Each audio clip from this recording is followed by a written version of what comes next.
Greetings and welcome back, everyone. This is Into the Nexus, the podcast all about Heroes of the Storm. I'm Garrett, with the most capability of speaking I have had all week, here as always, with Kyle Fergusson. How are you doing on this fine Thursday, Kyle? I am doing better. You and I just played some therapy games, and you know, they were not therapy games. They were wins. You know, that's good. That's good.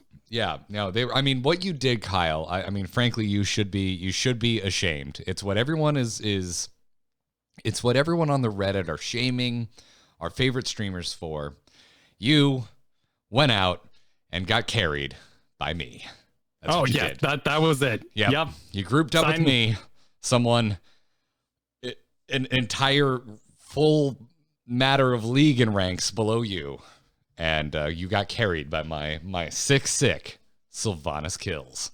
Hey, man, we had a really good time, and we played awesome. We had a 5-minute Braxis today. I feel like that listeners at home, if they don't follow you on Twitter, how many games did you lose in a row? Because I feel like they need to know that before they can, I know a 5-minute Braxis sounds insane, but when you hear what a week Kyle has had, opening up with a 5-minute Braxis win in Storm League with your podcast buddy is like next level elation. Oh, I didn't count. I would like to not count still. It is definitely in the, I would say if I were to take a guess for my own sanity, I'm doing fine. I'm the British kind of mad, if you will. I'm insane. The whole event just made me crazy in a Mad Hatter kind of joy way. It was just broadcasting gold on Twitch. It was insanity. I fell from Diamond 1 to Diamond 4 over the last 2 weeks. And I probably won 2 games over the course of that fall. And I'm playing great. And that's the great part about it. This isn't my chat was begging me to put it away. They're like, Kyle, please, you're playing fine. We don't want to watch this anymore. But they knew they were going to keep watching. That's why I kept streaming. It was a dumpster fire. And any reality show, I could name a couple, but I won't because I don't want to give them credence. You don't want to out yourself as someone who enjoys reality TV. I wouldn't say enjoy as much as I'm bringing a tray of food to my lovely wife, and then I just have to sit down in shock. And I'm there for about 2 hours before I just go, that's it. Can't take any more. I can't ride this ride again. You just cleaned your house. You just lost weight. I can't deal with more than 2 people going on this journey. And even then, half the time they failed or didn't make it as far as I would have liked to have some closure, damn it. So it was crazy, man. In the past, I've had crazy losing sprees that are just my fault. I am lost. I am just rolling in the wind, getting pushed around. This was me playing great. I was doing great. And even games would come down to bad last fights. Garrett throwing my support into the back line because Artanis dashed wildly through a bush and he didn't get thrown instead. Or just, Garrett, I've got this problem, and they're called plat ETCs. Now you would think that a Grandmaster ETC would be the most powerful thing on the internet, but you'd be wrong. For some reason, Platinum 1 ETCs are the best players in the entire game. And I can't quite put my hand around it. I'm trying to fathom why that might be, but I'm just unsure. So I took to Reddit to try to understand what might be happening to me, and I'm just not walking away with any good answers. Oh yeah, no one had any opinion. You didn't find any kind of consensus on what definitely was happening with God tier Plat 1 ETCs. Who knows? Nobody really knows what's going on. But on the plus side, I got to stretch my legs. Before the Christmas break, I was just playing solid. In fact, you could say solid is also not being the worst one on the team. I was being very safe. Johanna, Thrall, just making sure that everything was very tight. But in this time where Ariel and Deathwing are taking half the bans, things like KT, Garrosh are getting through, and it's just about punishing mistakes. And if I were to critique myself, it would be that I wasn't adapting to punishing mistakes. I was still playing way too safe from my time playing with Grandmasters. Gotcha, man. Well, dude, I mean, you have been playing exceptionally well. I caught a few of your games as well, so I wouldn't beat yourself up too much. But frankly, like I know I was doing a bit, everybody. I'm not. I promise I'm not that conceited in real life. But I'm like particularly happy that our games went as well as they did because you and I were texting back and forth yesterday about your less than wonderful week, and I've been telling you for a while. I'm like, dude, we should play together. We should play together. I think I'm getting closer and closer to your level. More importantly, I think what I'm playing right now complements what you're playing, which you and I tend to.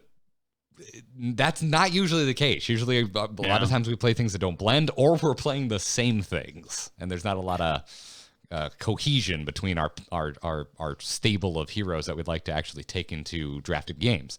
So I'm really happy that when we got into a couple of Storm League games today, that we killed it. We absolutely killed it. So and yeah, folks, 5-minute Braxis, dude. I don't think I've ever had a game of Heroes of the Storm that has gone that short. They were responding, and we just figured they wouldn't let us win here, would they? I mean, clearly this is going to stop, right? And it didn't, and we destroyed, and that was maximum therapy. But for once, as you said, you're not solo lane, and I'm not main tank. So our duo stack powers are not just divided across the entire map and left to the whims of our allies. Yeah, it's making me. I need to pick up more damage options because right now, like I'm like a Sylvanas one trick. I need to get back on Rainer, to kind of fill that gap a little bit if I need to, because we won't always be able to do that. But dude, I'm just pleased as punch. We should play some more games together sometime. And I'm if nothing else, I'm really glad that we were able to cleanse your hero's palate. Well, and it was just nice. It was nice, because being with a Plat and me and Diamond 4 at the time, it meant we had Plat Diamond games. And as a high Diamond, mid Diamond over the past 2-3 weeks, I'm being used in a 5-stack of diamonds to balance out Grandmaster Plat. And it just is about the wackiest thing that matchmaker has ever done on the planet. Yeah, man. It's I mean, I don't know. I don't want to get back into the Smurf problem discussion because we've talked about it at length and we got pretty deep into it with Paradox last week. Yeah. No, we've got 2 words we don't say on the show. Well, just to put them out there to make sure that, everyone knows, cadence and Smurfs are 2 things we try to avoid saying on this show. And we're going to keep at that. We've been failing pretty hard at not mentioning Smurfs, but I mean, it's a problem. It is a thing. Like it's a reality. Yeah. And when it needs to be talked about, we will talk about it, but we also, I think there's an extra element going on here. And that is the balance is holiday balance. We're awaiting that patch. And because Oriole got overbuffed in terms of resurrection, and Deathwing is still scaring people, things that Comp Stomp are getting through. And those Garroshes and what have you are wreaking havoc. In fact, to speak to the S word, the highest played hero on 2 websites, which we'll talk about in a moment, is Li Ming. In the entire game, Li Ming is the most played hero in the entire game. You know why, Kyle? You know why? Why is that? Because we, the Heroes of the Storm community, like having fun. That could be. But the next up is Vala. And I think that paints a picture that somebody somewhere out there is crushing it and assuming they're going to crush it with these crazy picks. Or they just like having fun. Oh, they might just have that's nocebo, right? Like we've tried. Well, what do we get? We got to nerf his fun. Like it's too enjoyable to zombie wall a fort. It's way too much joy to get a delete and then calamity forward. Actually, most of them are doing triumvirate builds, but that's all the leagues. Yes, yeah. I mean, those are 2 heroes that I like to play probably the most, and I don't. Because they don't bring home the bacon for me. Yeah. But in terms of kits, I love Vala and I love Li Ming. These are 2 heroes I just enjoy controlling. It's you know me and car analogies, man. I love myself a good car analogy. It's like a car that you don't particularly care about the looks of. You don't care about who made it. You don't care about what color it is. But when you get in it and you drive it, it just feels awesome. And that's Li Ming, that's Vala. Although I'm not necessarily against the fantasy of a demon hunter or a wizard. Actually, rather like the fantasy of being a wizard. But, you know, there are other characters in Heroes of the Storm whose fantasies I'm more into, that speak to me at a higher level. But at the end of the day, Li Ming, Vala, they're just fun to play. They're really dialed in. They're like the sports car of Heroes of the Storm. They just feel well balanced in terms of the way that you actually control them, and not what we think of in a more traditional term of balance in regards to video games.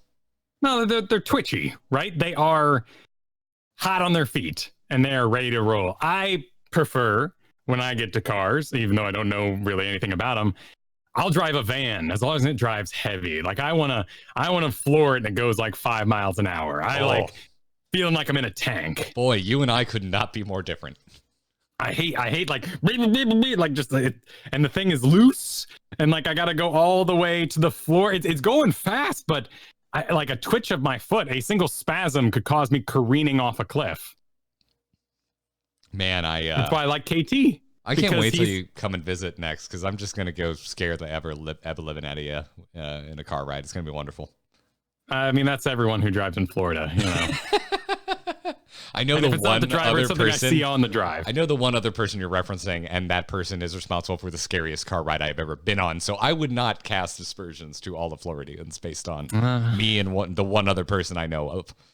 Usually there's a car on fire on the side of the road. There's like emergency vehicles. No one's getting over for them. Like trying to ride the draft. Kyle, I know you spent a lot of time in Jacksonville, but I can't defend Jacksonville. Sorry, listeners from Jacksonville. But yeah, man, there are some things. There are some perceived imbalances either in just win rate or just how much certain heroes are being played. And as you said, across multiple websites. And wouldn't it be really cool if we got to announce the return of our favorite stats website? I guess there's only one thing to do, Kyle, and that's move into this week's news. We're on, boys! Ha-ha! Let's liven up this place! Point me to the stage. Stay a while and listen. HOTSlogs has officially relaunched. You can go to HOTSlogs, everybody. You can go to hotslogs.com right now. You can go there, and it loads up, and it's got stats. Not only that, but it is, oh man, big congratulations all around, dude. To all the developers, to you yourself, to the ITN community. This is a fixed up website. Oh my goodness, this journey. Do you want to tell us a little bit about it? There's so much has gone into this, and first off, I would like to lead with thank you to our programmers, Daryl and Jeremy, also Mech Paul, and while not a programmer, Mike, you know who you are. You have all been monumentally instrumental in getting this website back up and running. It's obviously taken a lot longer than we wanted it to, and a lot longer than we even ever dared dream in our darkest dreams that it would take. This has gone on so much longer than our worst expectations of in terms of how long it would take to get the website back up in working order.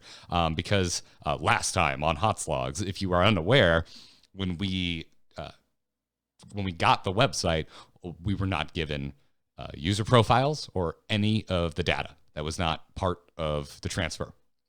And so we had to get data back into the site, because what is a statistics website without data? And Daryl and Jeremy have been working like crazy, basically since fall of 2019, to get HOTS API working on HOTSlogs. And they have successfully done that. And the data that you are seeing on the website is coming from HOTS API, and it's working. It's there. We're caught up. It's wonderful. I'm ecstatic. The heroes are there. The talent zero has been fixed. And if you're not aware of that issue on the site, it basically made the talent builds part of the entire thing, looking at any sort of talent stats, useless. Yes, it was a big thing. And so we have fixed that. We have successfully integrated HOTS API, and we're just stoked as all get out. Also, new heroes were never added to the old HOTSlogs. It was missing Kira. It was missing Anduin. So obviously they've been added. Deathwing is there. Like every hero that's in the game is on the website. So all of that has been fixed. I also would like to let anyone listening know, and this is on the website as well, there's a little welcome message up at the top with some really important emails if you want to get in touch with the site. There are some known issues. First off, post-game recap does not currently work. The new hero roles have not been implemented yet. The system is still working off of the old hero roles from Heroes of the Storm. The talent icons are missing. That one's weird. It's one of those, it seems like it's not a big deal, but that one is, we're scratching our heads on that one a bit. We're still working on it. And then finally, and this is the big one, the HOTSlogs uploader is still in development. It needs to be damn near rewritten from scratch because we're now working with HOTS API. When we bring it back, we want it to upload to HOTS API. There's a lot of things we would like the HOTSlogs uploader to do when we actually relaunch it. So with that in mind, by the way, if you're listening and you are fluent in C#.net and JavaScript and would like to help on the uploader, you can contact us at tech@hotslogs.com. So any of you C#.net/JavaScript folk out there at the same time, hit us up. We could use some help with the uploader. It's a little bit different than the site itself. But yeah, it's here. HOTSlogs is back. The stats are there. You can also see talents. You can see what the most popular builds are. You can see what the winningest builds are, which also means you can see what builds to stay the hell away from. It's all working. I am so happy to have it back. It is so clean. It shows me what I want week to week. Currently, Maiev is on a bit of a tear. Tyrael as well. It's just so nice to have the data in the way that we just expected it for years. So thank you to everyone on Team Garrett, Team ITN, who got this done. Yeah. All of the credit goes to the programmers. I have literally just been paying for it. I have been keeping the lights on, and the programmers are the ones that have brought it back from essentially nothing. Like, we had no data to work with at all. And the way that the uploader was set up, it wasn't as simple as just pointing it to a new location. It was not that simple. So it's been a crazy journey, and we're here now. So everybody, please go enjoy the fruits of our labor and go to hotslogs.com and just take it for a spin. Stay up to date on your Heroes of the Storm stats. Me personally, Kyle, I'm just excited to see a 7-day snapshot again. Yes. Yes. I'm so happy to be able to go up here and choose how long or how far back it's gone. Although at the moment, apparently, I have a few weeks selected. But yeah, I can switch it to 7 days, Kyle. Those Cho players, those 14 games played, just killing it.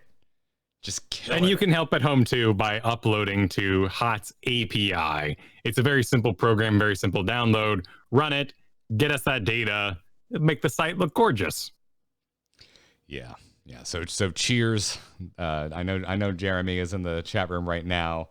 I think Daryl's tuning in as well. Cheers, you two lovely gentlemen. Thank you so much for your hard work. And also thank you to our patrons, because we were 99.9% sure we were gonna flip the switch today, and I was like, F it, I'm gonna throw the preview link to the patrons in our Discord last night, and so I did that, and y'all already found some bugs that we already fixed. So thank you for that, everybody. Appreciate it. It's been wonderful. It's been absolutely wonderful. So if you see Jagged Pixel or Lord Jita in the Twitch chat, say hi to them, because that's Jeremy and that's Daryl. They're awesome folk. I'm just stoked, man. It's here. It's finally out. We still have many of updates and improvements we would like to make, but we just wanted to get functioning statistics back into your hands. And that's where we are. And this is just the beginning. So, woo! I just want to scream, man. This has been a thing in the back of my brain for half a year. I could.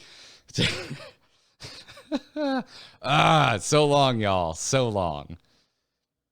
A lot of everyone should take a note here from Garrett's tone and professionalism.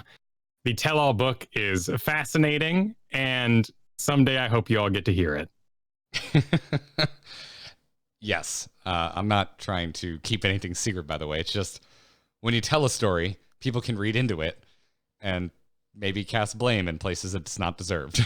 Sure, and this is about celebration. This is about HOTSlogs being back. It's here. Like let's enjoy that moment. Let's not remark on things. You know, if you know anything about code or anything, like what may have happened and why things might take long, just enjoy it. I have seen, I want to stick up for like everyone that ever touched this website too, by the way, because I've seen a lot of shade thrown in the direction of Barrett, the original creator, and I've seen a lot of shade thrown at the previous owners, and they all helped. It would not be here right now had they not helped. It would just be gone forever. So, yeah, like everyone has, it has actually taken a village, Kyle. An actual village. This is our beautiful baby. Yes, it's wonderful. I mean, it's an older baby, but you know, it's still a child. This is the Millennium Falcon of stats websites. Yeah. Everyone, you know, added their own. You've opened up floorboards and they got some storage space, but it used to be just a freighter, you know, and we'll put a holodeck in there. But oh no, wait, hang on, that caused the engines to overload, so we got to take the holodeck out. Yep. So anyways, if you are on the website, you find something weird, do me a favor, just read that welcome message. There's a little like 4 bullet points called known issues. Check that before you write us. Other than that, feel free to write us. Let us know if you find something weird. We'll do our best to fix it. Hollow table. Excuse me. I am so sorry. I am so sorry. I didn't even catch it. Well, I called it a hollow deck, and that's straight star sin. Right there, confusing your treks and your wars. I mean, isn't it called Dejaric? Oh, the game they're playing. There you go. Like, just one up me, man. Yeah. That's how you get back in the game. I'm trying to remember if that's actually what it's called. I believe that's what it's called. Yes. Claymation chess. Dejaric. Yeah, claymation chess. That's a great... Everyone knows what you're talking about when you say claymation chess. Yeah. Yeah, so I'm just a little punch drunk. I don't really know how to move on from this other than thanking our patrons because I did reinvest some of my income from the Patreon to keep the server bills paid for HOTSlogs. So thank you very much, everybody, for not only supporting this show, but you may not have known you also helped support HOTSlogs relaunch. So if you like Into the Nexus, head on over to patreon.com/ITN. If you like HOTSlogs, just use the website. We've got a few ads on there. Don't run ad block. That should be enough to keep the lights on. So we'll see. But anyways, yeah, in the meantime, if you like this show and you want to support it and get some perks like access to the patron Discord, the ad-free feed, and patron bonanza game nights where we get together and play Heroes of the Storm together, head on over to patreon.com/ITN. All of those perks I just rattled off, by the way, you get it no matter what level of patronage you pledge to the show. Everyone gets it. We appreciate everything. Thank you so very much. And it's worth saying here that we have completely overhauled the Discord as well. So if you maybe have been using the Discord, you wanted it to be a little more helpful, functional, more heroes, bombastic, the Discord has had a heavy upgrade this week as well for you all to enjoy. Jump back in there, talk to your fellow Nexusites. We don't have a name, right? Nexus heads. Oh, Nexus heads. ITNers. Okay. Yeah. ITNers. Okay. The children of Garrett and Kyle. Itens? Yeah. iTunes. Yeah. That sounds like iTunes, though. It does sound like iTunes, but they're phasing iTunes out, so we can. Really? Yeah. They should. I mean, they should. That thing is, it's outdated madness. I mean, I'm still using the Zune player, so. What? Zune. Really? It's not funny if I have to explain it. It was a joke, Kyle. Okay. I was just making sure. Like, I was worried you were drinking orange juice out of a can earlier. Like, I'm not just making sure I still know you. But yeah. That doesn't matter. Doesn't matter. I actually used to really enjoy the desktop Zune application. I thought it was actually significantly prettier than iTunes. Doesn't matter. Moving on. Thank you, patrons, for the support. To 3 of our more recent patrons, we thank you in the order that you signed up. So this is not the most recent patrons, but thank you to Andrew O'Connor, Jeff North, and Paul Beach. Thank you so much for the support, everybody. We'll have an announcement for the next Patreon Bonanza very, very soon. So keep your eyes on patreon.com/ITN to come play some games with us. Kyle, in other news this week, other than the relaunch of the greatest Heroes of the Storm fan site ever, naturally, HOTSlogging.com, we've heard a little bit of chatter about balance from the Heroes of the Storm team. Not on Reddit for once. This actually comes to us via the official forums. Because as I fight through a cough, a post went up kind of asking about how they get their data.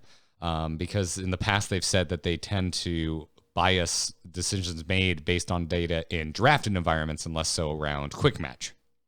And the original poster was concerned that with Deathwing being banned as much as Deathwing was being banned, that they weren't getting enough data to figure out how they should balance Deathwing in the next patch. And the devs got in there and said, basically, oh, no, we're good. Don't worry about it. But they went a little bit deeper, also saying that the balance patch is, in their mind, looking good, coming along nicely. We got a slight preview to what Deathwing's balance will be. There's going to be general nerfs across the board to Destroyer form, while also some buffs to Worldbreaker. Yeah. Yeah, it'll be interesting. I mean, I think Worldbreaker needs a little bit of a buff, and I don't think I'm stepping on a limb with that statement. No, particularly if we're going to lower Destroyer form's damage, because that's why you're Deathwinging in the first place. There's no reason to go over to Worldbreaker because you need to contribute CC as this like crazy flying off lane and joining team fights murky sort of machine. I rarely see Deathwing doing anything tank related, and he is pretty short on those stuns. They're short duration. They have decent cooldowns. He can do some body blocks. The problem is people are usually body blocking him. That's how it's played. And it's an interesting scenario. I'm wondering how they're going to tune Worldbreaker form, because if they give him more CC, there's a balancing act there. Normally, people overload these giant killers into him, and sometimes they overload CC to just get access to anything but Deathwing and just kind of dive past him. We've talked about in the past that Deathwing might be a cool counter draft to a lack or a abundance of CC on the enemy team. Deathwing's just in the wrong form to even interrupt a mosh pit half the time, more than half the time, which is why that balance is coming the way it is. So Deathwing aside, not spending too much time speculating, but let's have some fun. It's our show after all. Anything at the very top of your list of what you're hoping to see adjusted, buff or nerf? I'd like to see... I mean, the elephant in the room is Ariel's res. It's just crazy. It's wacky. It has completely thrown the needle in the other direction. Before, we were looking at Ariel with basically a 90% pick rate on Crystal Aegis, and now we're at a 92% pick rate on Resurrect. The win rate isn't insane, though. It's not crazy. It's just kind of miserable to play against, and it's taking one of the bans. And that's where I want to see this balance hit strongest. I want to get back to map bans. I want to get back to seeing the map, not knowing what's on the enemy side necessarily. You know, we're always looking for one-trick names and getting rid of what they can do, and that's fine. That's going to happen. But it's been so long since I've just saw Infernal Shrines and I went, Kerrigan, let's get rid of her. there is some, there's always going to be the annoying heroes. There's going to be Garroshes and there's going to be Alaracs that, I mean, that's kind of one of those Twitch chat pet projects, right? Like you don't ban one of them, and then everyone says, "Oh, should have banned X." And we're like, "Yeah, well, oh no, Lucio's owning it. Should have owned Lucio." I'm like, "Well, we can only ban so many things. There's always going to be something else that's annoying." Gazlo's running wild with a 4-level level lead. What are we going to do? Ban Gazlo, right? Like we can't do everything. I don't know how you get Garrosh to a more map-dependent place. He has his map dependencies, like Braxis is really nice for him. Anywhere that benefits from an early level lead that is very early game based. But that kind of works on every map if you're stacked and you're just running around in circles, throwing people. Yeah. So Garrosh still a pain point for you? Just this week mainly because the skill variance is so high, and because our games are so snowbally, it's something that I've reacted to with a ban. Lucio Grandmasters are also freaking crazy, and I've been playing a little Lunara, so I've also been favoring getting rid of Lucio as well. There is a popular comp going around right now, which is basically Medivh Zarya Varian, and you cannot pick a good target out of that pile. What can they do with that? I mean, if you get a lead, you're gonna secure kills in that scenario.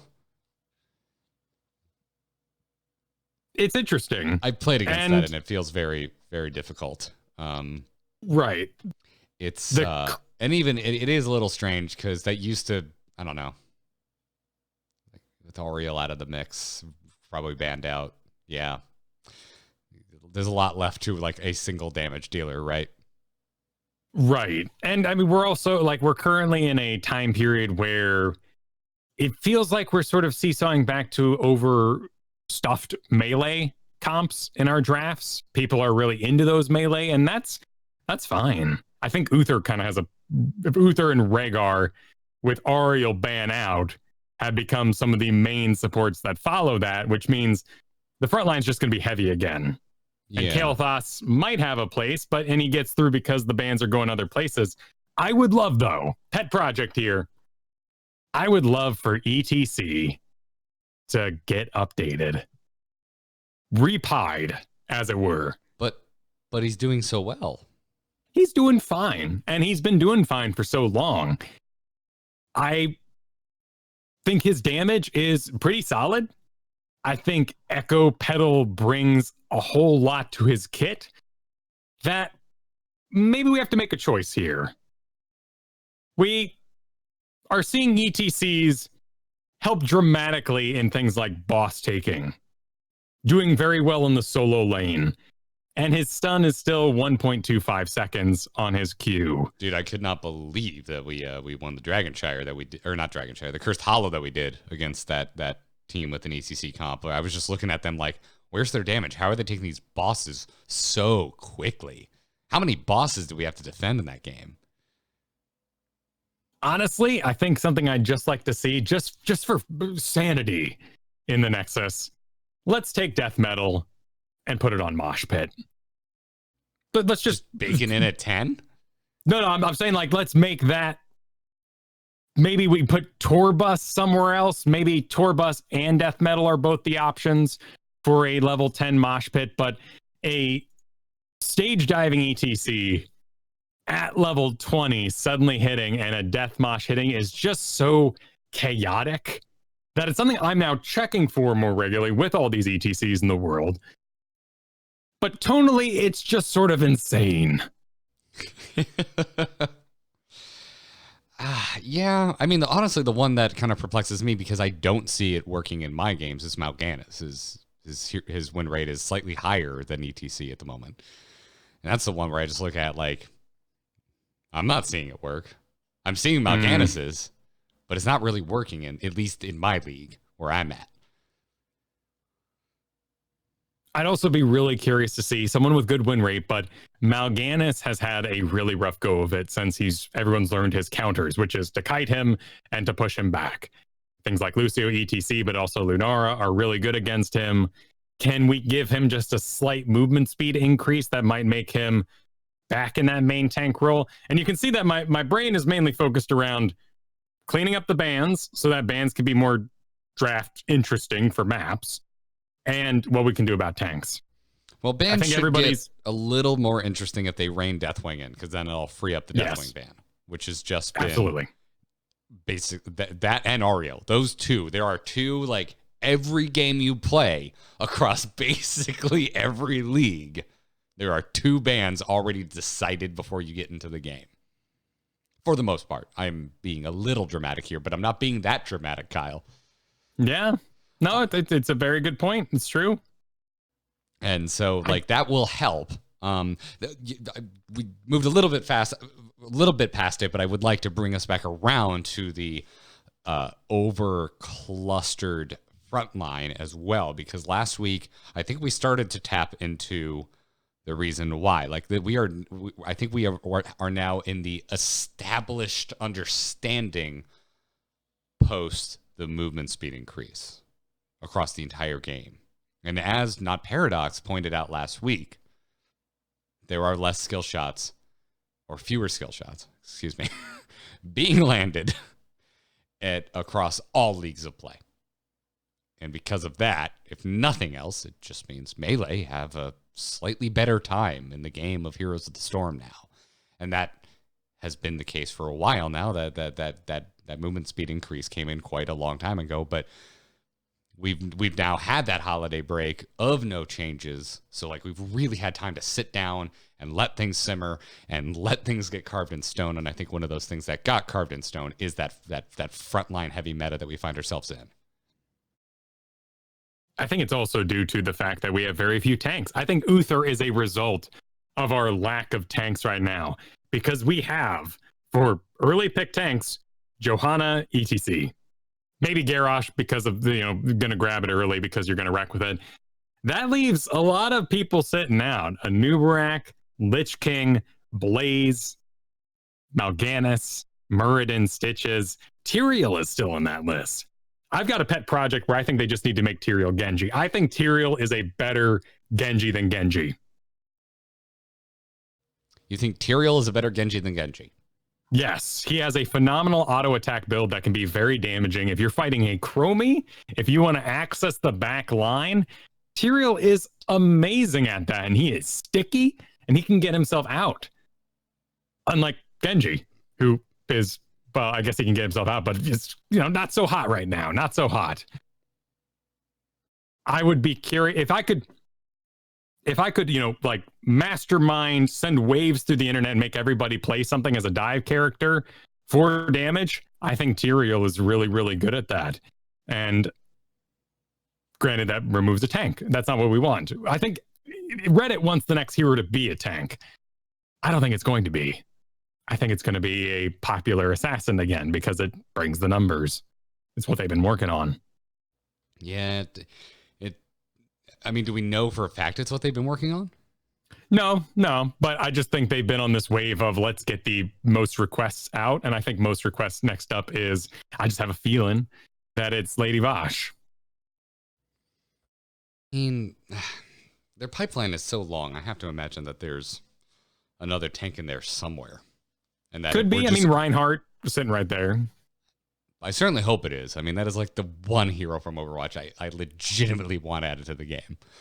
But I think there's a world where the Diva rework and the Reinhardt rework, or the Reinhardt as he works, kind of gel, because they're going to allow you to reposition your shield repositioning, moving around with shields. That's kind of Reinhardt's thing. So, like, they worked on that tech. They give it to Diva. They release Reinhardt. Maybe I'm just hoping that they don't smack Rexar too hard, because I feel another balance pass coming for my favorite solo laner. I wouldn't be too worried about it. I think he's in a safe spot. I mean, dude has been on top for a long time, but it's also it's a big order. It's kind of Lost Vikings-ish in that way. It takes a lot of practice to get good at Rexar. I think even if they hit your balance hard, I don't expect you would move off of Rexar fast because of your investment into him, and that might be detrimental to your rank. But just the years you've been together, to throw that all away over a single bad date. Thing is, Kyle, I've been there before on Sonya, and I didn't get off of Sonya fast enough, and it hurt. We've all done that. My biggest losing spree of all time was a Leoric nerf. Just those things, they hit hard. And I do feel like as a community, we overreact, but that's video gaming in general. That's people. We change our ways. Double support still was fine, particularly for our home game, still very powerful, but we all bailed as fast as we could out of that particular meta. And now we find ourselves in something more melee based, maybe because the orb influence. Maybe it's just because the type of supports. I mean, we're sitting here talking about like tanks and like, oh, what can be done? There's not enough tanks to play. Ariel was really, really solid. And she was removed from the game due to bans, which leaves us with Rhaegar, Lucio, and then the rest of them, which are things adorable people do. And that's great. I mean, have you seen this level 20 Alex Straza build? It's insanity. I have not. So Ancient Flame at level 20, while Dragon Queen is active, Alex Straza's basic attacks apply Flame Buffet. That is a talented Flame Buffet. So you get your Flame Buffet, you get your cooldown reduction for your dragon, you slow people by 50%, and every hero you hit while burning heals you for 10% max health. You stack on top of that, dragon lasts 7 seconds longer, dragon scales give you 50 armor when stunned, rooted, or silenced, and for 2 seconds after, and you are an invincible level 20 dragon. It is crazy. The problem is, of course, there's not a lot of Alex players, and you have to get all the way to 20. You have to get to 20, yeah. But, I mean, so what I'm hearing is this is the backup for Zero Tool players who are banking on getting to 20 and winning. There you go, yep. So you're getting drafted, guys like, I'm a Zera main. And like, okay, cool, it gets banned second phase, and then they just switch to Alex, and we're like, what? Well, thanks, Zera. Great draft, bro. I mean, there's worse things that the Zero Tool could switch to, could flex to, but yeah, well, I guess hopefully we'll find out pretty soon. I would imagine we'll hear something within the next week or two. My money would be on next week. Next I think. week. Yeah. If not the week after, certainly we did have kind of a double middle of the week holiday. I expect things to be running behind. That's perfectly sane. I mean, these were not like take a Friday off and get ready for Christmas Eve. Like the holidays were on Wednesdays, and that destroys productivity. Whether you actually come in on Monday and Friday, which I hope they didn't have to. I hope not as well. That would be very sad. But well, rad. I'm just hope, if nothing else, I hope they stick the landing on whatever balance changes they make to Deathwing and Ariel so that our freaking drafts can get a little different. Yes. That would be nice. Anyway, shall we move into this week's strategy segment, Kyle? Let's do that. Choose a talent. Choose a talent. Talent? Ha, that seems generous. I have a PhD in PvP. We are highlighting one of Zanehide's guides again. He can't quit, man. He's writing Prolific. some fantastic, very deep, very detailed guides. This one can be found over at heroeshearth.com, and it's titled Macro Primer Alterac Pass. There is so much to take away from this that, as usual, whenever we spotlight someone's guide, I really want to implore you to go and read it yourself, to dive deep into this and soak it up like a sponge. But there's a lot here I wanted to touch on because I learned quite a bit from reading this guide, and even some of the most basic aspects of how Alterac Pass functions were good reminders or even new information to me. Well, I like that he focuses on macro, and you have to have the micro to perform these tasks. But it's about what you can do on the map and really the priority of your eyeballs, like mud pits, It's something that is extremely powerful. We all acknowledge that, don't get stuck in the mud, but thinking of it as a opportunity rather than something to just be avoided on your side is extremely powerful. Yes. Yes, very much so. Because in Zane Hyde's guide, he mentions that you should try and force your enemy to retreat through the mud pits. Because then you're going to get a leg up on chasing them down, considering that slow can stack up to a total of 60%. That's ridiculous. Well, and corralling them.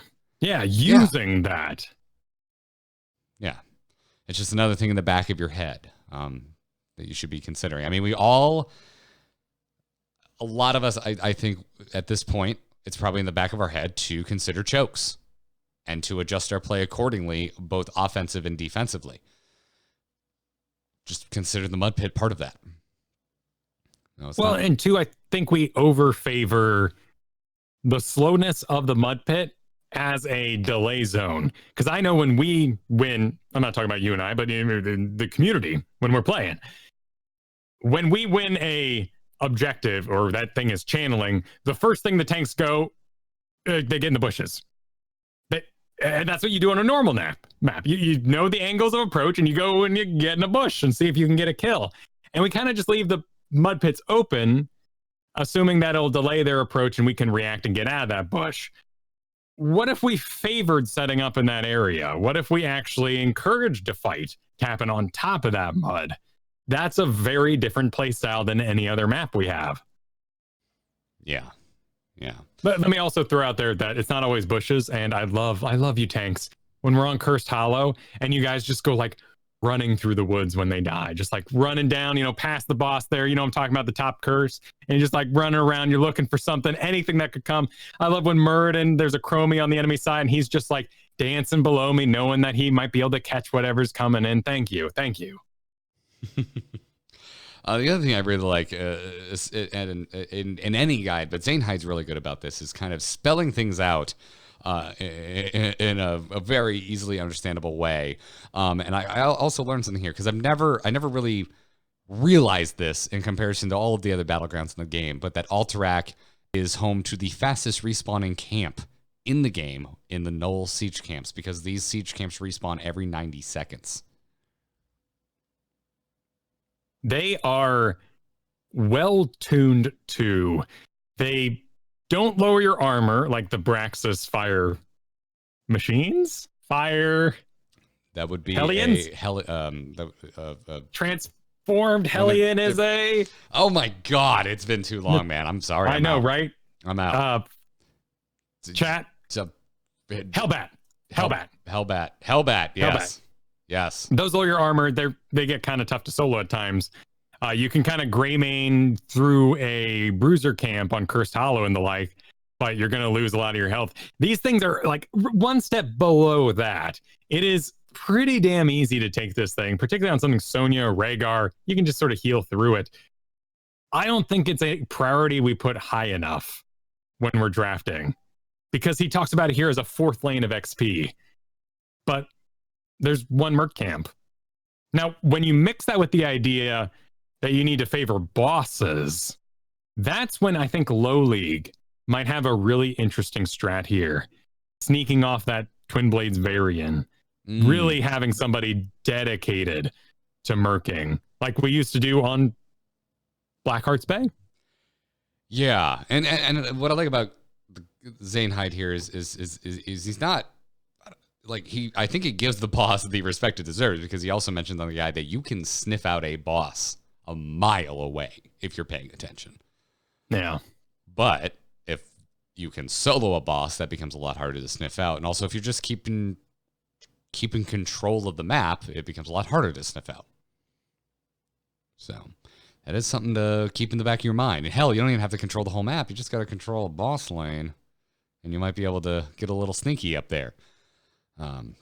So it's an interesting way to look at it. But yeah, I mean, I feel like a lot of the, reading through this guide, and it's also probably a little bit just the way I like to play the game, but I feel like a lot of the weight kind of landed on the Null Siege camps here because of everything else that Zane has to say about the concept of rotations in regards to Alterac Pass, which is they really don't exist in a traditional fashion. The map is just too big. lane swapping takes forever. So you kind of think of the soft fourth lane of just constantly taking the siege camp every 90 seconds. Starting at 1 minute. Like the second they spawn, take it, and then just keep rotating it back to it. And again, if you can, right? If your team is going to allow you. Which are all things to keep in the back of your mind, especially in pickup game scenarios.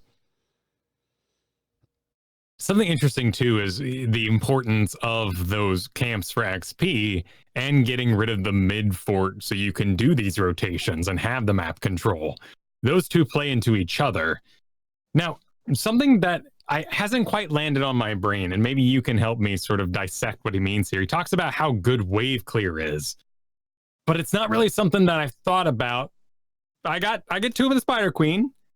I get other places, but why lane clear Alterac Pass? Because it's amazing at diminishing the power of the cavalry objective coming down a lane at you defensively, and also prepping the lane offensively if you get the cavalry objective.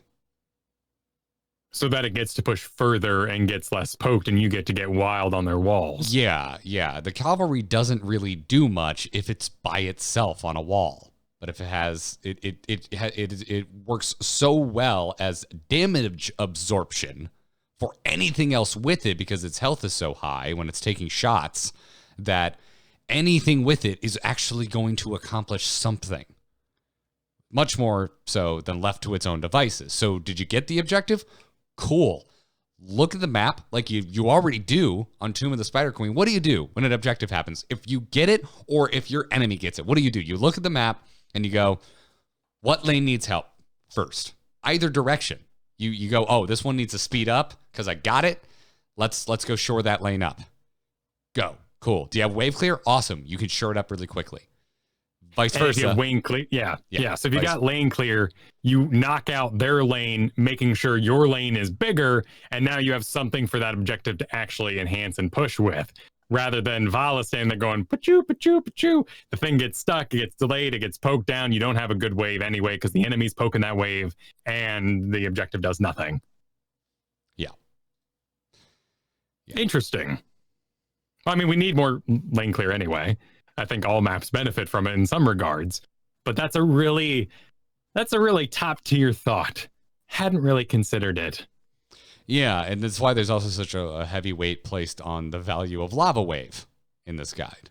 It's because it can just negate a lane defensively. So it's really interesting. And as someone who likes clearing waves, I like this guide. I also don't think Zane Hyde's crazy by any means here. I think lane clear is extremely important on this map in particular. I mean, it's pretty much important in every game of Heroes of the Storm there is. It's something we spend a lot of time talking about on the show. But because of the way that this objective works, and also the way that the cores behave, you need to get keeps to actually win the game. Right? Like, I mean, that's pretty much true of all of them, but you really want to get 2. I think that's why doing a double boss, one, for the long ride, it's rarely worth it unless you think they're doing the boss slower than you and you're going to intercept them and kill them all. But you need to get a keep. Otherwise, that boss is maybe going to get half the keep. Maybe it'll go core, but that's not the end on Alterac Pass. Because that core will regenerate. You can't always just pile in on it. Right. That's another thing brought up in this is like how important it is that the core regenerates. Like, are you pushing on the core and you know you can't end? Why? You're just delivering XP. That's the only thing you're doing. And depending on how many of you die, you're delivering a lot of XP, potentially. It's also rather dramatic and something we don't think about, that the core is a unit in the fact that it doesn't do a body block sort of situation. And when Illidan jumps over the top of it, he's not safe.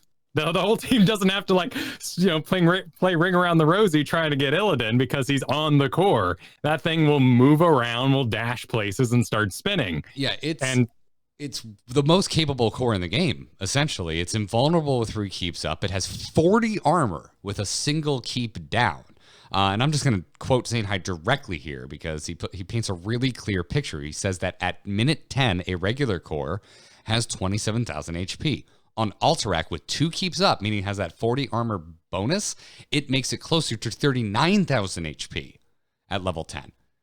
That is crazy. On top of the fact that it regenerates, it is way more efficient at clearing waves than a standard core, which just kind of sits there and like, oh, how do I deal with these catapults? Like this thing chews through everything that comes close to it, especially if there's only 1 keep down at the time. So these are all really important things to keep in the back of your head, or even just remind yourself of, and get a little refresher here if you haven't been thinking about it for a bit. But like the Alterac Pass core deserves your respect is one of the big takeaways from this. There's also a bit of a mental game, which I'd be very curious to hear the data on from Blizzard. The fact that thing, one, screams, whether it's doing, Chubby Bunny Orc or not, like it gets out there and it's, it's talking and it's emoting and it's kind of fun to fight alongside it. Whereas the normal core is a bit passive. Like if, let's say the shield breaks and your little dragon core breaks like Ghostbusters style into a real dragon, I wonder how many people would actually defend that core aggressively, even if they had already given up. Just the fact that you get to fight alongside something that looks like it's getting the business done. It's just good times. I'm with you. It kind of, I totally get that. It kind of emboldens you, right? You're like, let's defend. Our core is ready to fight. Let's do it. It's interesting. We could spend a lot of time kind of thinking about like, how would we make a sentient core for every single battleground and make it themed correctly? Yeah, I mean, there are maps. I mean, I still really like your idea about updating Blackheart's Bay to be more Towers of Doom style without directly affecting the core. That's a plus in my opinion. Leave that be. But, could we, what if a Dragon Knight popped out on Dragonshire? My husband's not dead, and here he comes. He comes out. He's like, oh, I'm going to give it my all. Team, where are you? It would probably get visually confusing, especially if a Dragon Knight is fighting a Dragon Knight. Sure. But yeah. I'm just thinking of assets they could reuse. I'm being kind here. If nothing else, maybe cores need a little love. Maybe they just need to be a little more lethal. Maybe you and I had some. I know I'm really being blasphemous here, though. But Kyle, maybe you and I don't need a 5-minute victory on Braxis. No, that's true. I mean, that guy's doing okay. He is. That is like. So Alterac Pass is our S tier core. He is rocking. He's out there getting the business done. I would still place Braxis in the A tier because at least it's got some guns. There's a dude in there, firing away. He jumps out when it's over. A little wimpy, but that's fine. Everyone wants to live. And are you shaming the gunner of the Braxis core for not wanting to go down with the turret? This isn't the Titanic, Kyle. Yeah, well, he's the captain, right? Or he's not the guy doing the voiceover, though. So I don't know who that guy is. But, to the end of the line, And then our other cores sit around that like C tier. I'm going to jump a hole. I'm going to go right past B. And, they're C tier slackers. They want to win. They want to be carried. I want my cores to hunt, Garrett. Well, they don't want to be fed. They want to hunt. Exactly. Yeah. If you ever play heroes in a coordinated environment, I would highly recommend digging deep into Zainhide's tricks to get ahead on Alterac Pass. Talks about a 4-1 split where the offlaner goes either top or bottom, and the 4 try and just barrel down middle, get rid of that well, take the wall out, which is really interesting. And Zainhide also brings up some alternative strategies to that. And also with drafting outside of wave clear, obviously globals get mentioned quite a few times, which makes a lot of sense. I mean, Alterac Pass is just massive. It's a huge map. So if you can get around it quickly, that's going to help out. And you and I, we've mentioned multiple times now going through Zainhide's guide, the importance placed on just how damn difficult or damn near impossible it is to actually rotate on Alterac Pass. Yeah. So do you have a global? Do you have some way to cheat that? Do you have some way to actually rotate? You've got a leg up. I do not. I'm gonna be serious with you here. Like, you're not Brightwing? Dahaka, and he's a mystery to me. It's been how many years, Garrett? And this guy is still just bizarro land. Dahaka? Yeah. Yeah, Dahaka has eluded me for a long time. I have tried once a year. I'm like, it's Dahaka time. And I played like 7 games, and I'm like, it's not Dahaka time. No, like one guy gets a drag on you, and you're like, oh my god, it's the best CC in the game. I have to play Dahaka. I'm feeling a little like that with Blaze right now too. Like, you know, one combustion hits, and they're 4 levels up, and you're like, oh my innards, they're on fire. I'll never survive again. I gotta play some Blaze. And then I take him into ranked, and I'm getting called a C tier. You know, what you call it, and how I ruin the game for everyone, and no one's understanding that my engage is my escape, but everyone's down with that on Muradin. I want you to wise up a little bit, Grandmasters. You know, I have an escape, but it's also my stun. I'm scared. It's okay to be scared sometimes, Kyle. Sometimes. It's okay.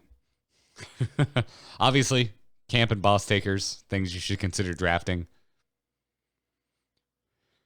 And just lots of draft strategies in here. Zanehyde talks about objective drafting, about boss death push draft, about racing to 20, and about stall comps, which I find really fascinating. And all of the, again, I don't want to tell you everything in here. I want you to go read some of the guide. So go check that out. Also, if you, Nazebo fans, we hear from you all the time. Go read Zanehyde's thoughts on in his priority section on Nazebo stacks. It's wonderful. I'm all for it. Nazebo's a blast. It's great.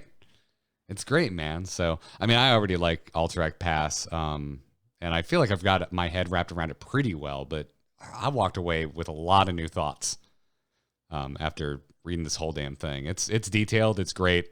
Go check it out. Zanehyde's new Alterac Pass guide over on heroeshearth.com. Any parting thoughts, Kyle? I'm curious to see where this takes me. I think the only thing I've really considered out of this guide is that poke, that Junkrat, even those chromies that really delay the objectives. But my strategies have been uneloquent and have not sufficed to this level. I'm really curious to see how my tanking changes around those mud pits. Yeah. Is Sky Temple still a sore spot for you? No, I'm doing all right there now.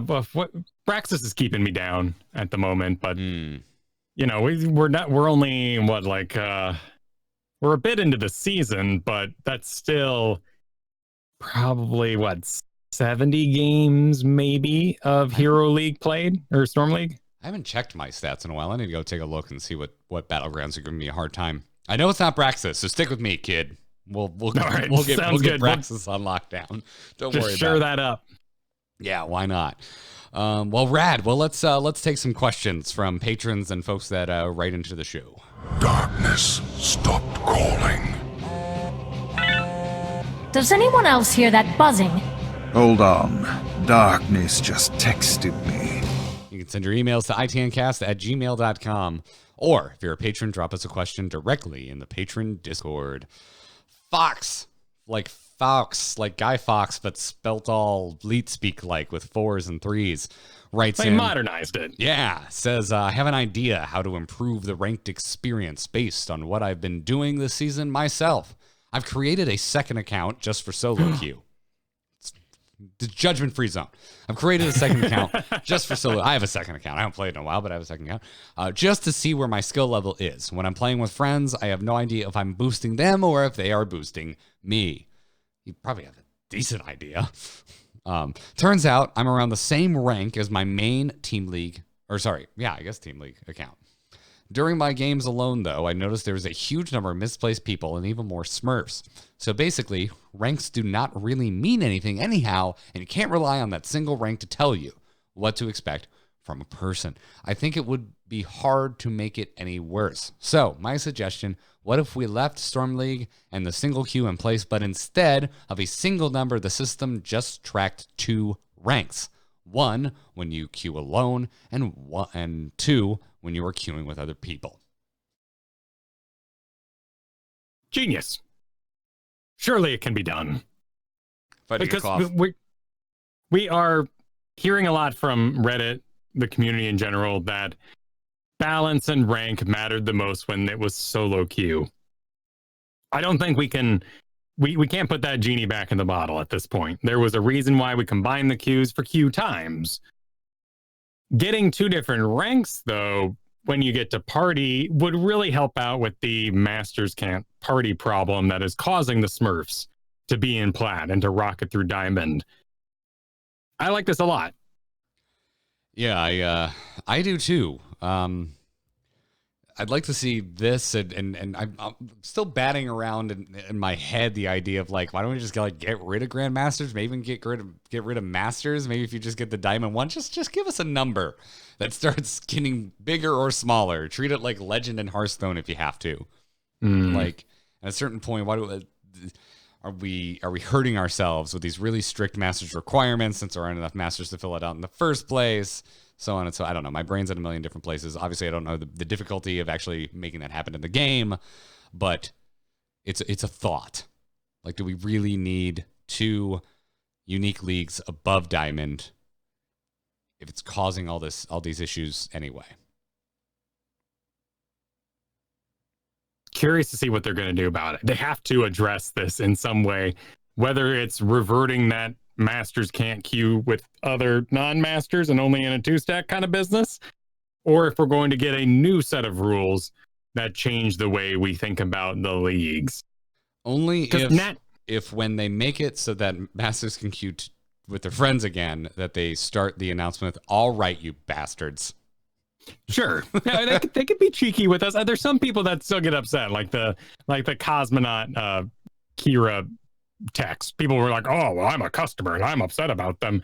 No, this is a video game, and I would like to request that we have more fun than people do at the movies because we're interacting, please. Jeez. A warm-up game today, just the angriest people in quick match. Everyone wants everything perfect. It's fine. And I think I blame Anthem. At the end of the day, I blame Anthem. Really, because we need more PvE games in the world and we're left wanting. At any rate, how would this system you're proposing work with the sort of Hearthstone thing? Because isn't a Hearthstone number a billion much more powerful than a Hearthstone number 1? Well, in Hearthstone, you eventually break through to Legend, which, if we were doing a 1-to-1, I guess we would keep Masters, maybe get rid of Grandmasters, and then you just get a number associated with you, which is your standing against everyone else in Legend. And for Can you fall out of Legend? Not until the next season. Everyone falls out of Legend every month. But right. But you are now free to screw around. Exactly.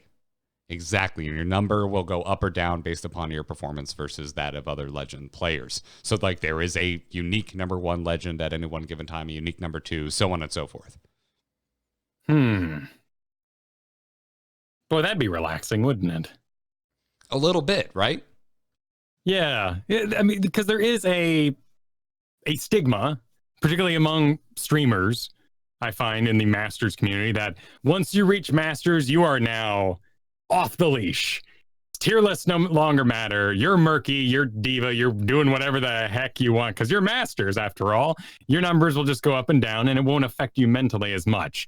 So you're gonna yell at other people about their tier. Like, I may be playing murky, but you pick C tier Thrall, and that's why we lost. It's like, well, you're the Grandmaster, but have a bigger effect on the video game, please. But there is a mental release that happens. The same thing happens with Magic Arena.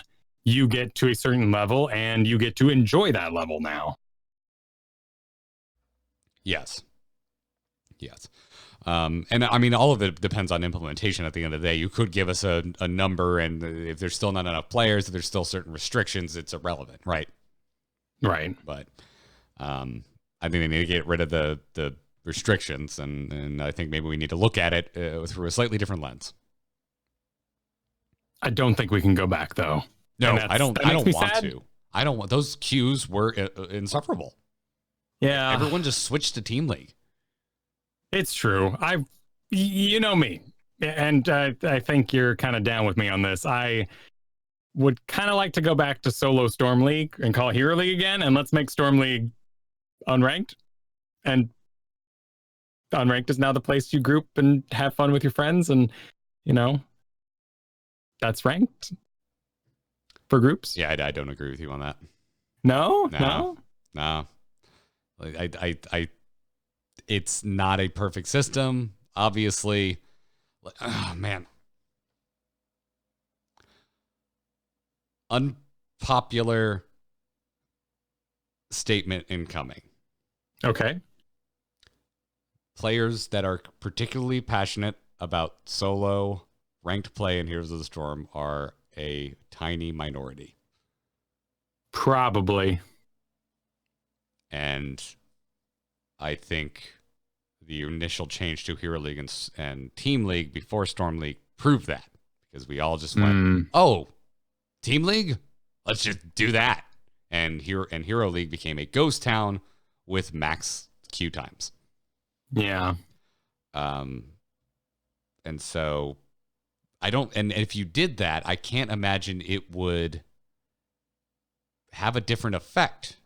The majority of us would go play unranked so that we could just play the game we would like to play.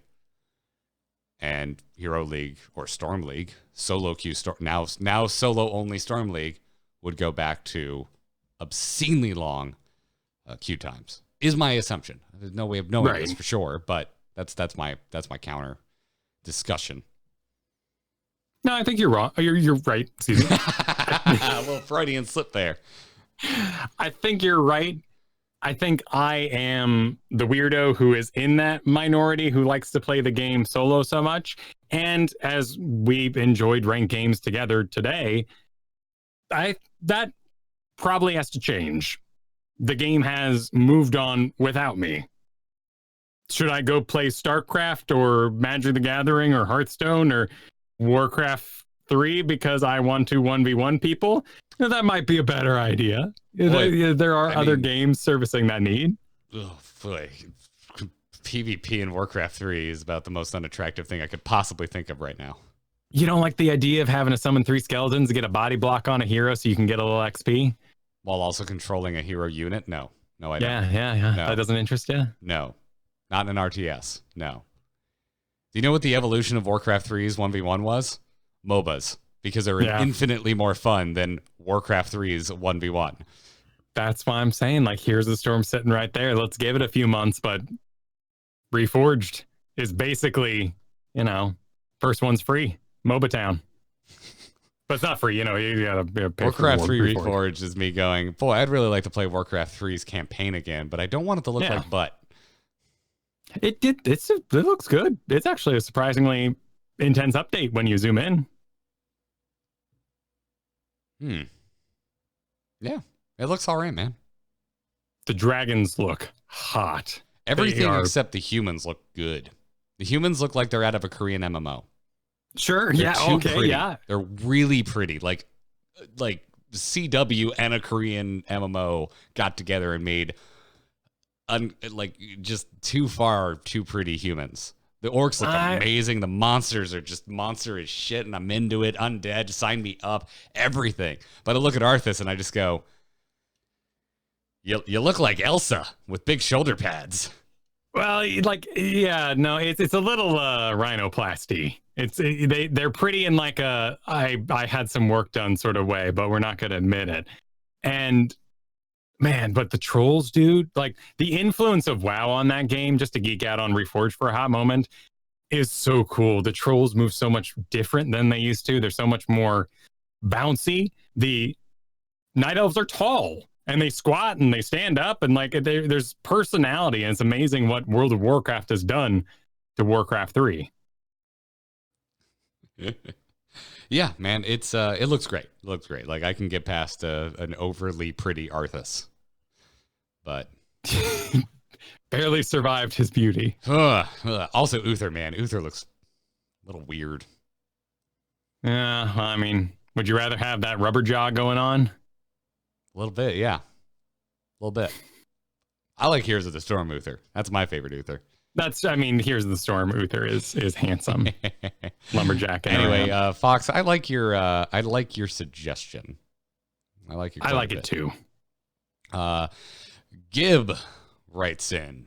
This was via the patron Discord. It says something I'm still trying to figure out. If you're down levels and your team insists on picking fights that aren't connected to winning an objective or defending a structure, how do you know whether you should be clearing lanes and getting XP or should be joining your team to give them a better chance at winning the suboptimal fights they pick? I honestly had the thought that I should play characters without wave clear just so I don't feel like I'm making the wrong decision when I choose to babysit a team who just wants to ARAM. Honestly, when we're losing a game and my teammates start to call out my hero damage numbers, which are on the low end because I've been trying to double soak us back into the game, I do wonder if I'm approaching things from the wrong angle. If no one else is playing the macro game on either team, am I better off hero brawling with my team, especially if I'm one of our team's DPS? Yes. But that's my answer. I mean, you right at the end there, all of those quantifiers you put in that last sentence, if no one else is playing the macro game on either team, am I better off essentially joining the fight, to change the wording around here from Gib, if I'm one of the team's DPS? Yes. In that scenario, I think so. The only scenario where I would say no is, are they winning the fights as a 4-stack? Keep getting XP. Right. We can, of course, do our it depends. And the it depends here is, did you draft lane clear or did you draft sweet picks? And I think Lunar is a really great example of that. Leaping Strike is about getting a sweet pick on an out of position character and bursting them down. That's something Lunar is not normally doing with her more dot damage, kind of slow damage style. I can get top damage whenever I want with Thornwood Vine.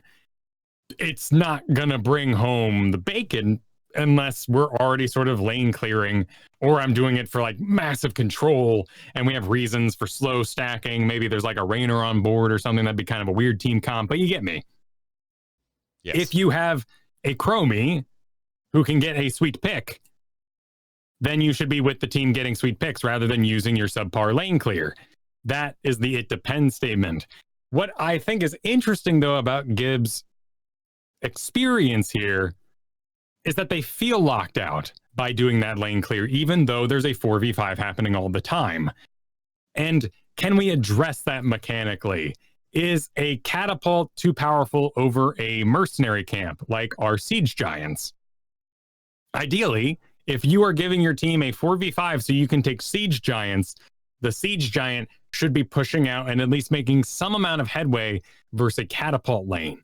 But it often feels like it's not.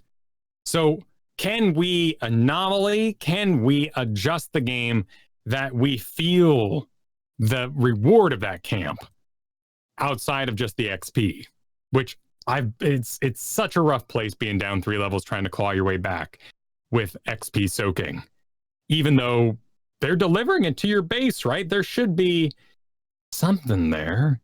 Maybe like, what if keep kills gave team XP? Like, you're pushed out and at least you're getting some bonus trickle from those keeps. A lot to unpack there. I was also reading chat a little bit. Sure.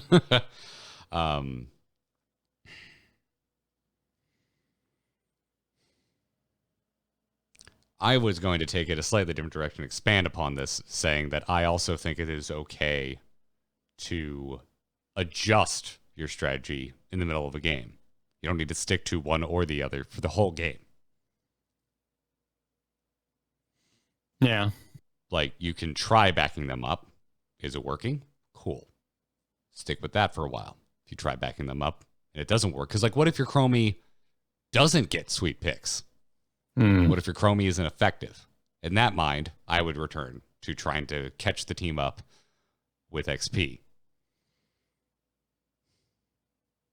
But I mean, you're right on the subject of keep XP forward XP, anything. You get more structures, you're going to get more trickle XP, right? So that you're right in that as well. There's so many different avenues we could go.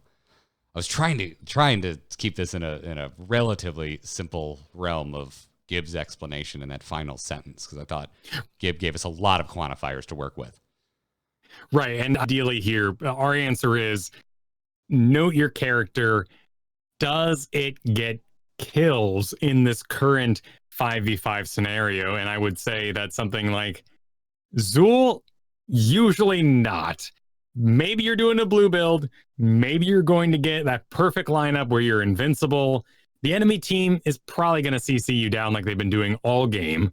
There is a dialogue that's been built to this point. And that's another, it depends, right? Like if you have been laning all game as Zool and then you show up for the very first team fight at level 20, when you're defending, when you're pushed out, you may blow everyone's mind with your sweet blue build. You'll probably just get CC locked down though, like you did in those early fights that you participated in. I don't know how many times I've been training on Sylvanas too for a bit now, and like you mess up one of your first engages and everyone just thinks you're lunch for the rest of the thing. And they will get wild on you. Same thing happens with Banshee Raiders, right? Like your Rainer, you take that thing out of position for the first time they ever see it, and every time they see it, he's getting living bomb, and they're just using their spells on it because they know they can kill it. And whether or not it's a good idea, whether or not the levels are even, Chen dives you and gets you every time. Yeah. It's been a really long time, by the way, since I have turned off in-game chat, like permanently, like, you know, little checkbox in the options that just turns it off all the time. But I still mute people like crazy. You know, not like I don't report them, I don't like block them, but just for a game, just mute them, man. Like it sounds like, and maybe I'm reading into it too much, but you mentioned folks pointing out your damage numbers. You know, if it's a scenario where, like that I just mentioned, where like there's a chromie, you want to go help them get sweet picks, and you go to help, and they don't get sweet picks, and you want to return to laning, and they start yelling, just mute them. Like at a certain point, it's like, well, you should try different things. This is something that Dunk Train told me a really long time ago, Kyle, over a year ago, when he and I did a show while you were traveling, because we was in a coaching session. He was watching some of my Sonya play, and it was a particularly bad Infernal Shrines, and he's like, you know, in this scenario, I would have just hardcore flanked. He's like, you probably would have died, but you were so behind at this point, you needed to try something. You need to try something different because it's not working. Right, and that's why I'm often all up for a 3-level down boss get. It's not something that I feel like the community respects, but I agree. When you're so far behind, like it's worth just getting out there, getting a boss, and pushing with it just to see if you could get somebody in the boss stun, line up something, take a victory out of it. There's a lot of passive play when we get behind, and I think those that are trying see lane clear as more passive on top of that, which is where the tilt comes from. Yeah. That's the kind of thing. And again, there's a million it depends even in that statement. Like, how much lane clear do you have? You could probably play safe and crawl back into it, but it's not always a sure thing. But I hope this was helpful. I feel like you and I debated a little more than I expected, Kyle. Oh, are you back? Discord died, excuse me. Yeah, that's all right. It was the shortest Discord death ever in the history of the platform. Quick and just. Well, speaking of just, let's move on to the final question of the day, coming to us from Lights Justice. I'm wondering what you guys think of the heroes that used to be in the specialist class category. A refresher for those at home, that's Abathur, Azmodan, Gazlo, Medivh, Murky, Nazeebo, Probius, Sergeant Hammer, Sylvanas the Lost Viking, Zool, and Zagara. How are they fitting being reclassified as assassins or supports? Do the changes they received bring enough to the table in terms of team fights, or are they still just put in the categories of lane pusher? I know you guys talked about enjoying the reworked Sylvanas, Abathur being banned and ranked, and Nazeebo holding his own as a steady damage mage. Hell, it even came up on this episode. It'll be great to listen on your opinions, and always look forward to the latest episode. Yeah, I mean, it's a huge, you want to talk about like barrel of it depends? It's this list and my response to it. Yeah, I do feel that Murky would really benefit being in the bruiser category. Is one of the first thing that jumped out to me. Like as a role, as a style of play, I like him. I just want him to peel for me a little bit, and maybe just a different flag over his nation would help him to recognize. Yeah. I mean, obviously, Lights Justice teed up Sylvanas, talked about how we've talked about her in the past. Like, Sylvanas is like a hard DPS machine now. She is an assassin, without a doubt. Zagara, I still don't know. Like, Zagara and Gazlo, as much as I like them, and Zagara's latest rework, fantastic. They do fine. I feel like I would still put them under a specialist banner. Because they're still these lane bullies. They can be objective bullies. Gazlo, I think, more than Zagara. Depends on the objective, but like both of them they're bullies in lane, regardless, and they're also big bullies for a lot of objectives across multiple battlegrounds, right? I don't really think of them as assassins. Like, Gazlo has certainly gotten significantly more control over his damage and where that damage goes over the course of Heroes of the Storm's history. Zagara, not so much, especially, and hell, maybe even less now that, especially, not Paradox, took me to the Church of Roaches last week. So that's some random damage. But yeah, I don't know. It's like, maybe I'm too close to it too. I mean, how do you feel about this? Like, for me, I don't know. I still just don't think Zagara brings enough guaranteed damage to the party. No, but it's also that collateral damage that is hard to see on the enemy side. We think about lane clear. We don't think about what random explosions are going to be killing your summons and how much work it takes to kill a summon, unless you're doing like Gargantuan in front of Li Ming and gold, like there are strategies to use those as a sort of soak tool, but Zagara summons are so important to the way she deals damage. We can't use them in that way. So predicting her damage output is just an exercise in insanity. I have become a better Gazlo player because of all my Thrall play with Robo-Goblin. If you treat Robo-Goblin's button like Wind Fury, you can actually get quite a bit of melee assassinating done. In that way, it kind of makes him correctly classified, but it's still kind of insane. Probius has his place in the 4-man lane, particularly with a Rift build, and that can be extremely oppressive. Like, a lot of these are zone oppressors. I would say that's why Asmodan and Zool suffer a little bit. Medivh, I would even say, is a zone oppressor. You are shooting out arcane rifts. If you dodge correctly, you can reduce that damage dramatically, but otherwise you have to get out of the way, and a teammate makes a mistake, that machine gun's going to keep firing, and if a portal goes up, we need to respect a different zone. Those sort of characters are really powerful against pre-ban Super Ariel because she would get zoned out from her hope and be unable to interact with the team. And Hammer kind of works into that too. So we've sort of tried to make them assassins. Instead, we've made almost like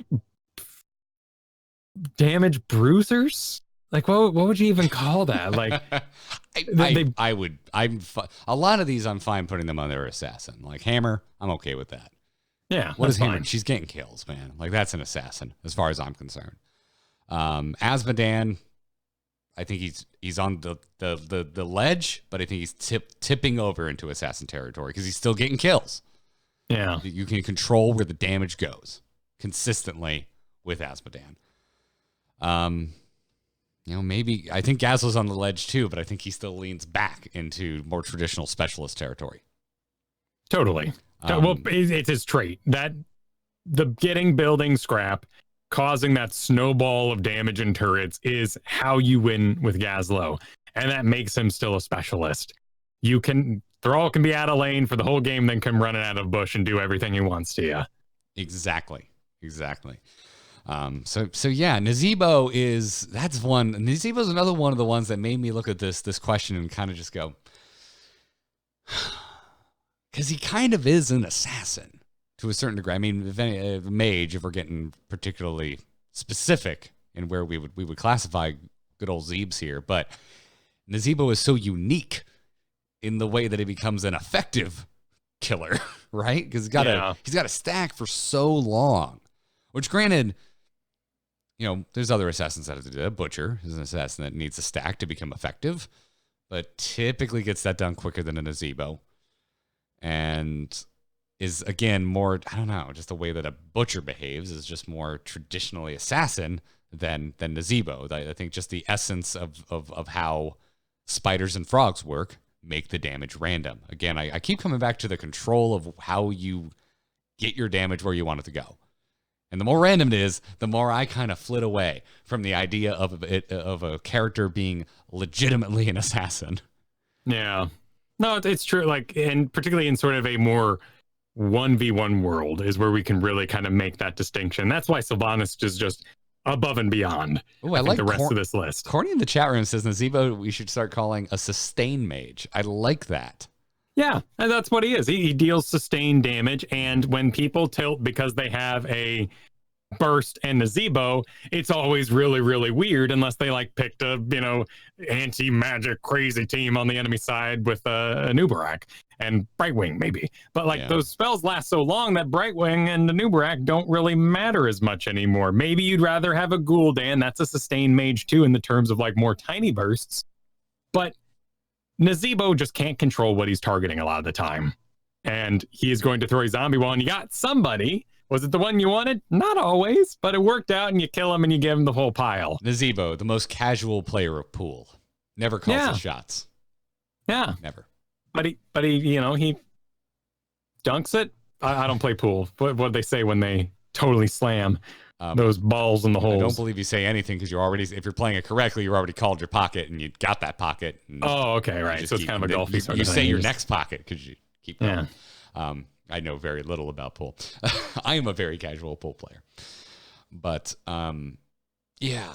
And then there's the Lost Vikings, which if we can, I think, wax philosophical about everything on this list except Lost Vikings. If there's not one hero on this list that is just still definitely, without a shadow of a doubt, a specialist, I don't know what is. Yeah, I really pine for a world where Lost Vikings can... Zergling Roach Hydra, as it were. I think it'd be really cool to have a matrix, as it were. Like you get the three together and then they become more powerful as a three. And then as they spread out, their power diminishes. Voltron or Kyle or a Megazord. Yeah, I mean, they don't have to like Muppet Man and like stand on each other's shoulders or anything, but they do need to be together to get something special done. Otherwise, they are just a specialist. I would love to see a world where Olaf gets a stun and, Eric runs in front and gets a body block. And then the last one throws his swords and gets the kill. Like, that'd be really fascinating. And not in like a spin to win, like I just sort of clicked over you and now back to laning sort of style. Yeah. Yeah. So, yeah, I think more heroes on this list than not. I'm happy with the reclassification, and I think they're more or less where they belong.